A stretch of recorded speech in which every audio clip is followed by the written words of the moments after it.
Shalom saudara, tema kita kali ini adalah berbicara tentang bagaimana karakter atau perbuatan kita dan karunia kita. Sebelum kita belajar, mari sama-sama kita berdoa.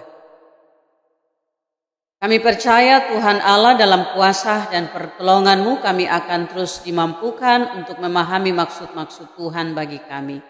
Hamba-Mu yang terbatas dan kurang ini Tuhan penuhi dan lengkapi, luaskan sehingga hamba menjadi alat yang dapat Tuhan pakai di dalam nama Yesus Kristus untuk setiap orang yang merindukan kasih Tuhan, kekuatan Tuhan, penghiburan Tuhan, pengertian-pengertian dari Tuhan di dalam hidup mereka. Di dalam nama Tuhan Yesus Kristus kami berdoa. Amin. Berdasarkan tema ini kita akan bersama-sama belajar dari Injil Matius pasal yang ke-7 ayat 21 sampai dengan ayat yang ke-23. Demikian Injil Matius pasal 7 ayat 21 sampai dengan ayat yang ke-23 di bawah tema hal pengajaran yang sesat. Ayat 21, bukan setiap orang yang berseru kepadaku, Tuhan, Tuhan, akan masuk ke dalam kerajaan surga, melainkan dia yang melakukan kehendak Bapa-Ku yang di sorga. Pada hari terakhir banyak orang akan berseru kepadaku, Tuhan, Tuhan, bukankah kami bernubuat demi namamu dan mengusir setan demi namamu dan mengadakan banyak mujizat demi namamu juga. Pada waktu itulah aku akan berterus terang kepada mereka dan berkata, aku tidak pernah mengenal kamu, enyahlah daripadaku kamu sekalian pembuat kejahatan. Nah, saudara kekasih di dalam Tuhan, Bapak Ibu, anak-anak yang diberkati oleh Tuhan, di bagian ini kita akan belajar tentang karakter atau perbuatan dan karunia. Mengapa karakter atau perbuatan dan karunia? Karena bagian ini didasarkan pada ayat yang pertama, ayat 21, bagian pertama. Yesus berkata, bukan setiap orang yang berseru kepadaku, Tuhan, Tuhan, akan masuk ke dalam kerajaan surga, melainkan dia yang melakukan kehendak Bapa-Ku yang di surga. Di sini kita melihat atau kita pelajari bahwa kata melakukan itulah perbuatan. Dan di bagian yang berikut adalah ayat yang ke-22 berhubungan dengan apa yang dikerjakan oleh orang-orang yang mengaku melakukan mujizat, mengusir setan, melakukan banyak mujizat, bernubuat demi nama Tuhan. Nah, saudara-saudara, bukan setiap orang yang berseru-seru, melainkan dia yang melakukan kehendak Bapa-Ku yang di surga. Itu kata Yesus.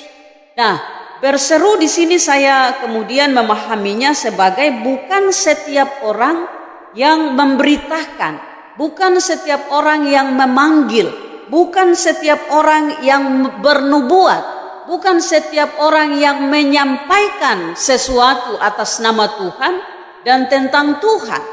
Nah, karena ada banyak orang yang berbicara tentang Tuhan, tapi kemudian ada satu peribahasa atau istilah yang baik sekali, jangan kita selalu hanya berbicara tentang Tuhan, tetapi tidak pernah berbicara dengan Tuhan. Nah, itu juga sesuatu yang baik. Sehingga jika kita kemudian menghubungkan bukan setiap orang yang berseru-seru itu berhubungan dengan bukan setiap orang yang memberitakan tentang Tuhan. Bukan setiap orang yang memanggil orang untuk mendengarkan Tuhan. Bukan setiap orang yang menyampaikan hal-hal yang berhubungan dengan Tuhan. Atau dalam kaitan dengan nabi, dalam kaitan dengan gembala, dalam kaitan dengan pemberitaan firman Tuhan atau para penginjil, bukan setiap orang yang bernubuat tentang Tuhan, melainkan dia yang melakukan kehendak Bapa-Ku yang di surga. Nah, berarti inilah yang kemudian saya maksudkan dengan melainkan dia yang melakukan. Nah, dia yang melakukan berhubungan dengan perbuatan. Dan perbuatan itu juga lahir dari karakter, lahir menjadi sebuah kebiasaan yang disebut dengan karakter atau kelakuan. Berarti kita dapat mengatakan dengan sederhana bahwa melainkan dia yang melakukan sesuatu yang kelihatan dalam karakter hidupnya tiap-tiap hari. Sehingga bagian ini saya juga mencoba menghubungkannya dengan Yakobus pasal yang kedua yang sangat terkenal dengan perikop iman tanpa perbuatan pada hakikatnya adalah mati. Itu ayat yang ke-17.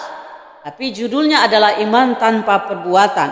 Nah, secara khusus kita perhatikan Yakobus pasal 2 ayat yang ke-22, bagaimana bagian ini menuliskan tentang iman bekerja sama dengan perbuatan-perbuatan. Yakobus pasal yang kedua, ayat yang ke-22, demikian dituliskan, kamu lihat bahwa iman bekerja sama dengan perbuatan-perbuatan, dan oleh perbuatan-perbuatan itu iman menjadi sempurna.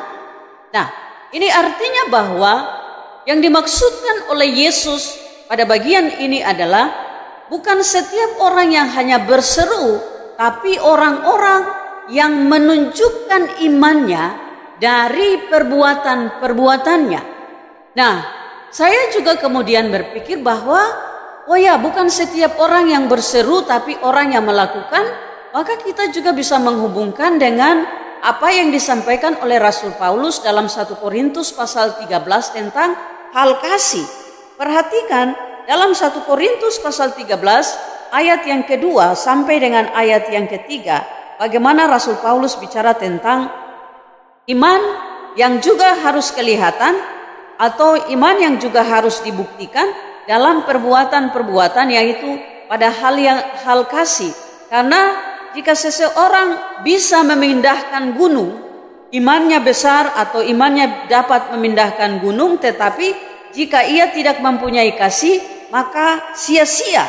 Demikian 1 Korintus pasal 13 ayat 2 menulis, sekalipun aku mempunyai karunia untuk bernubuat, dan aku mengetahui segala rahasia dan memiliki seluruh pengetahuan, dan sekalipun aku memiliki iman yang sempurna untuk memindahkan gunung, tetapi jika aku tidak mempunyai kasih, aku sama sekali tidak berguna.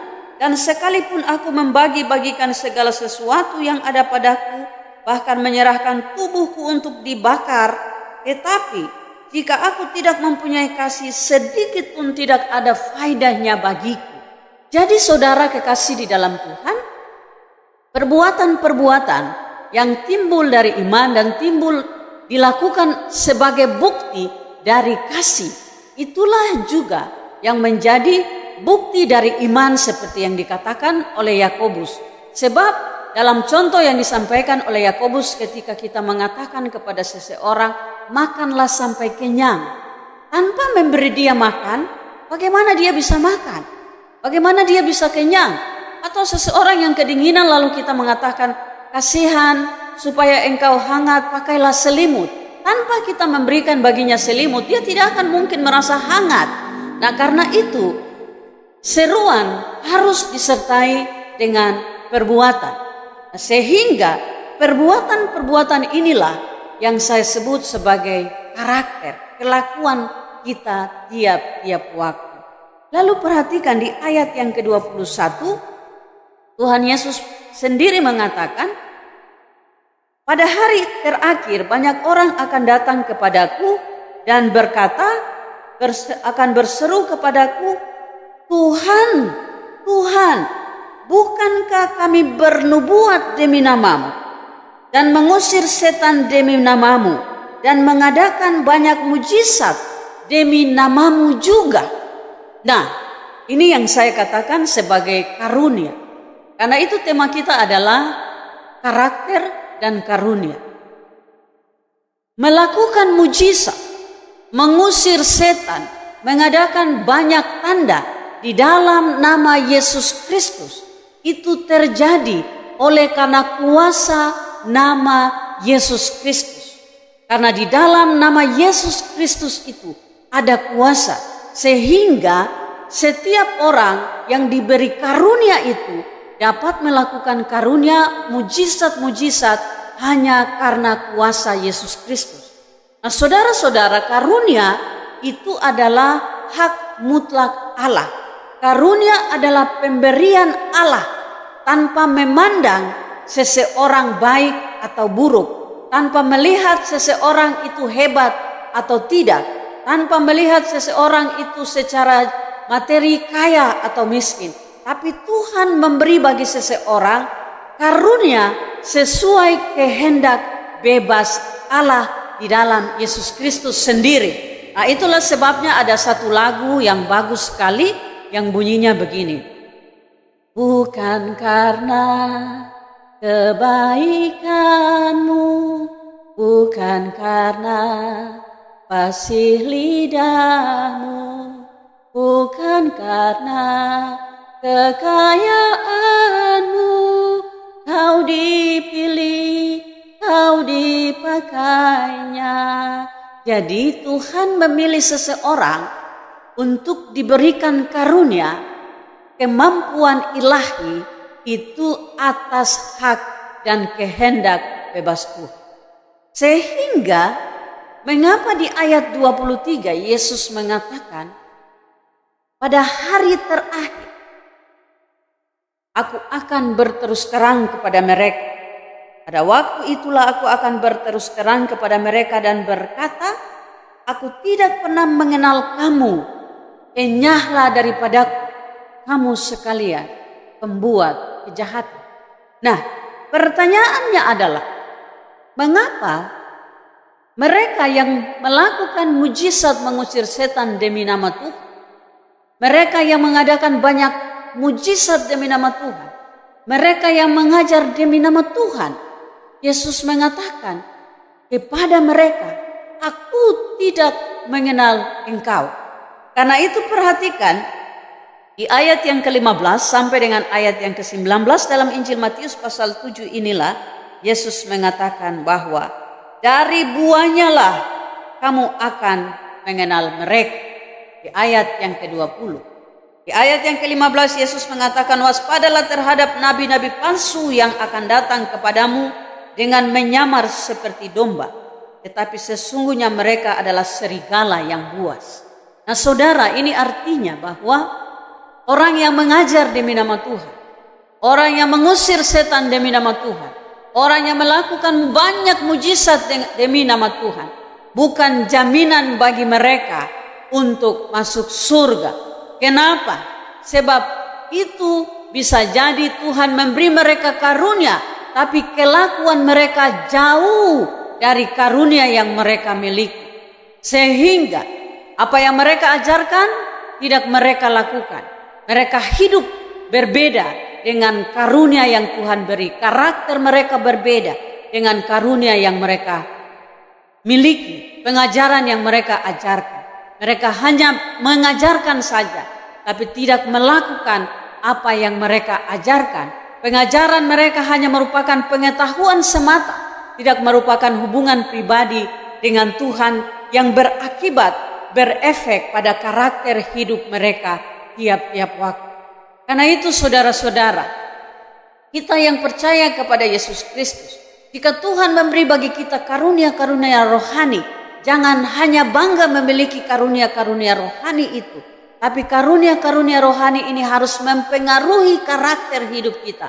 Sehingga orang lain melihat bahwa di dalam kita ada Tuhan yang hidup. Kita tidak hanya mengajar, kita tidak hanya menyerukan, kita tidak hanya memberitakan, tapi kita benar-benar memperlihatkan bahwa Tuhan hidup di dalam kita melalui apa yang kita ajarkan. Ada satu cerita lucu yang kami orang Papua bilang seperti mob. Mob ini itu tentang seorang hamba Tuhan. Minta izin ya, mohon maaf bagi semua hamba Tuhan. Ya, ceritanya ada seorang hamba Tuhan yang punya anak kecil umur sekitar 6-7 tahun. Anak kecil ini sangat suka sekali terhadap ayahnya. Kita sebut Bapak. Minta izin juga para hamba Tuhan yang adalah Bapak. Ini contoh saja.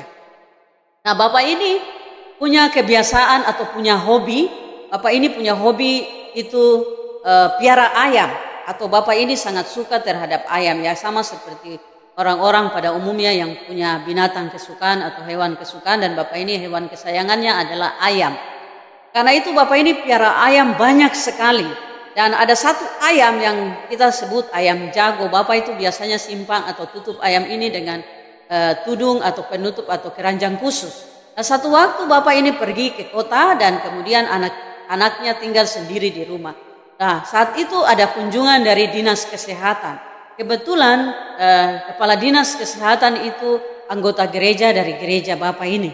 Karena itu kepala dinas kesehatan berkunjung ke rumah sang gembala, sang pendeta untuk mau melihat situasi kebersihan rumah pendeta atau rumah gembala ini. Jadi si kepala dinas dokter ini berkeliling, lalu dia sampai pada kandang ayam dan dia lihat ada satu ayam di dalam keranjang atau di bawah penutup kandang khusus itu.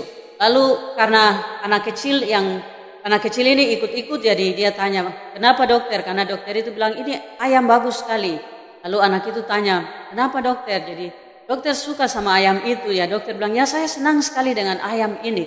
Lalu karena anak itu bilang, oh kalau dokter senang dengan ayam ini silahkan dokter bawa. Lalu dokter itu dengan sangat senang sekali bawa ayam ini. Seperti biasa sang pendeta, si ayah dari anak kecil itu waktu pulang langsung menuju ke kandang dan cari ayam kesayangannya. Waktu dia lihat, wah kosong, tempat ayam itu tidak ada. Ayamnya tidak ada, lalu dia panggil-panggil, dia cari-cari tidak ketemu, lalu dia panggil anak kecilnya dan dia tanya, mana bapak punya ayam atau mana ayamnya bapak? Lalu anak itu bilang, oh bapak ayam itu tadi ada dokter datang dari kota dan dia senang sama ayam ini, jadi saya bilang kalau dokter senang dengan ayam itu silahkan dokter bawa saja ayam ini. Nah, bapak itu marah sekali. Bapak ini bilang, ada banyak ayam di sini, kenapa tidak kasih ayam yang lain? Ini bapak punya ayam kesayangan. Ini ayam yang sangat baik, kenapa kasih ayam ini? Lalu anak kecil itu bilang begini, Bapak, kemarin saya senang sekali dengar Bapak khotbah. Bapak bilang, kalau kita mau kasih sesuatu untuk orang, kita harus kasih yang terbaik. Dan ayam itu ayam yang paling terbaik. Dan dokter senang dengan ayam ini, jadi saya kasih ayam itu untuk dokter. Lalu Bapak bilang, khotbah itu bukan untuk kita, itu untuk jemaat. Nah, saudara-saudara, ini sama persis seperti orang yang hanya berseru-seru tapi tidak melakukan apa yang ia serukan. Sehingga untuk orang lain kita serukan, tapi untuk kita sendiri tidak kita lakukan. Perhatikan saudara, ini sangat menakutkan. Sebab Yesus berkata bahwa pada hari itu dia akan berkata, aku tidak mengenal kamu, henyalah dari hadapanku kamu sekalian pembuat kejahatan. Karena iman harus disertai dengan perbuatan. Jadi kalau kita percaya bahwa Tuhan mengajar kita untuk mengampuni, harus segera mengampuni, jangan menyimpan dendam. Kalau kita percaya bahwa Tuhan mengajarkan kita untuk harus hidup dalam kasih, kita harus sungguh-sungguh mengasihi. Kalau kita percaya bahwa Yesus mengajarkan kita untuk harus mengasihi orang lain, kita harus sungguh-sungguh mengasihi. Melakukan hal baik-baik, kita harus sungguh-sungguh melakukan hal